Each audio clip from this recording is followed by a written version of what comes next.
Good morning, greetings to everyone. My name is Dijana Oreski. I work as Associate Professor at the University of Zagreb, Faculty of Organization and Informatics, where I teach courses and I do research which is related to investigation of machine learning and artificial intelligence, particularly in education and business.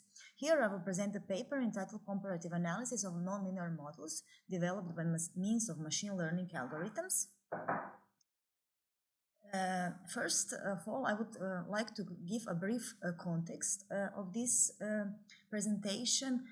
This work is a part of a bigger project, which is entitled SIMON, Intelligent System for Automatic Selection of Machine Learning Algorithm in Social Sciences. And the aim of this project is to develop intelligent system which would recommend appropriate algorithm for data analysis based on the characteristics of data that we are analyzing. Our research group works on the Laboratory for Data Mining and Intelligent Systems.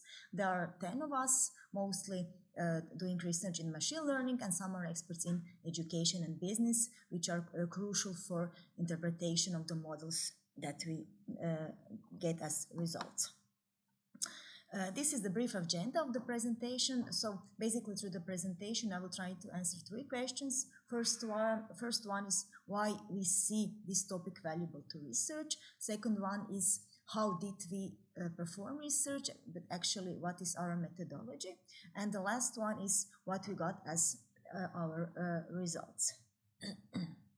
So we are aware that today we have a lot of data, and algorithms, especially machine learning algorithms, are applied in broad spectrum domains in order to analyze that data, and they have the power to extract knowledge from the raw data. However, application of such algorithms is usually complex, is iterative and time-consuming, and there is a need for automatization of that process, especially for the selection of algorithms which can be used for model development.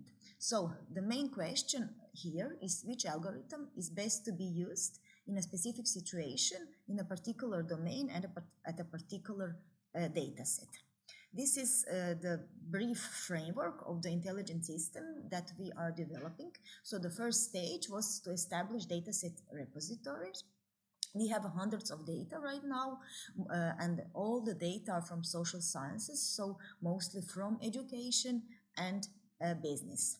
The second step is to extract meta features which characterize the data that we have, and then we are applying various machine learning algorithms on that data set.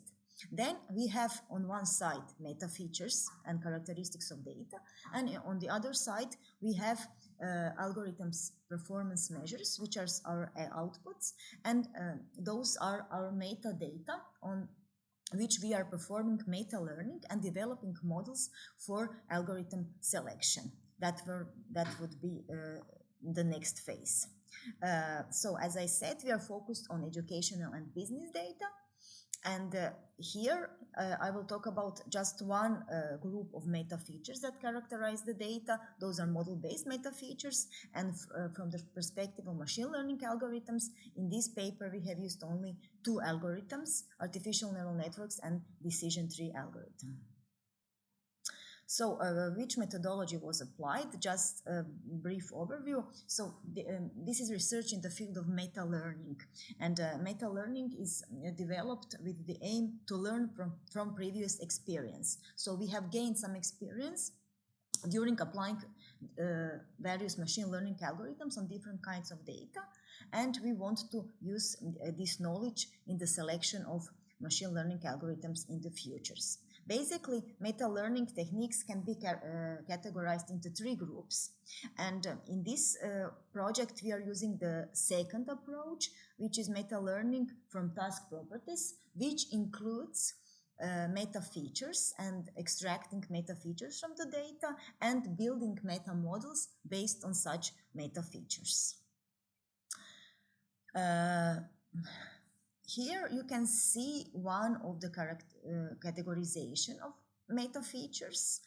There are different categorizations in the literature. However, we are using this one, which divides meta features into 6 groups: simple meta features, statistical meta features, information theoretic meta features, model-based, landmarking, and clustering and distance-based. I will just give a brief overview in one sentence of each of the groups. So the first group are simple or general measures.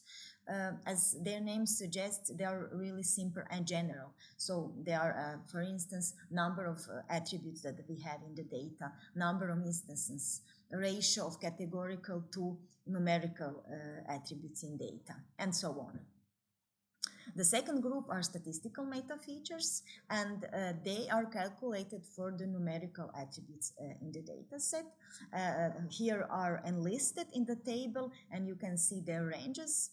So they are based on the, for instance, calculating correlations between the attributes, mean values, median values, maximum value, or minimum value in the data. The third group are information theoretic meta features, and they're based on theory of informations. Here are some of the measures in that group. For instance, entropy is one of the measures which is calculated here. The second group are model-based meta features. Depending on the models that we are used and the algorithm that we are used, there are different model-based meta features. Here we have used decision tree in modeling, so the meta features that you can see here are based on decision tree, and the meta features here are number of the leaves in the tree, number of nodes, number of nodes per attribute, per instance, per level, and so on. And the last two groups are landmarking and clustering and distance-based characteristics. In those two groups, there is much space to investigate because they are not investigated very much yet in the meta-learning field. In order to do the data analysis, we have used well-known CRISP-DM standard, which consists of 6 phases, which are enlisted here: domain understanding, data preparation, modeling, evaluation, and deployment. So in the first phase, we have set up research problem. Here we have used one data set from education domain. It was the data extracted from the learning management system Moodle on the one course that we taught at our university. And what we wanted to investigate in this research was to see which machine learning and which statistical learning algorithms are good to develop predictive models in education, and how good are those predictive models, and we want to compare the results of different algorithms to see the accuracy and reliability of the predictive models in educational domain. Here is a brief overview of the data that we have used. So as I said, the data was collected from the learning management system. So first the data were extracted, then we have to structure it in order to get structured data to applied machine learning algorithms. The course was knowledge discovery in the data. So it is elective course, and at the one undergraduate study at our faculty, and that course was implemented as blended. So lectures and laboratories were held in the classroom, but there were a lot of activities which students had to do at the learning management system. They had all the materials there, so they assessed materials at the learning management system. They had to submit assignments at the learning management system. They had tests, quizzes, and they used forums to discuss with other students and discuss with the teachers. So we extracted the data from the system to see how did they interact with the system, which of the activities and resources at the learning management system did they used, and how frequently did they use. We had small sample on this course. Only 83 students were enrolled in 2 generations. And we used overall grade at the course as the dependent variable. So we wanted to model the grade at the course. And our inputs were frequencies of the usage of certain resources and activities. Some of them are enlisted here, like files, forums, student reports, file submissions, tests, and assignments.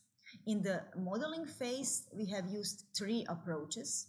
We have used 2 machine learning approaches, decision tree and artificial neural networks, and 1 statistical learning approach of discriminant analysis. They do the same, but how they are very different in the way they do the learning and the way they perform models development. This is the table with the results. As you can see, the most accurate model was gained with the application of artificial neural networks, and the lowest accuracy had approach in which we have used discriminant analysis. We also wanted to test the differences between the results. As you can see in this table, the difference between machine learning and statistical learning approach is statistically significantly different. However, the last 2 columns indicate that there is no statistically significant difference between 2 machine learning approaches.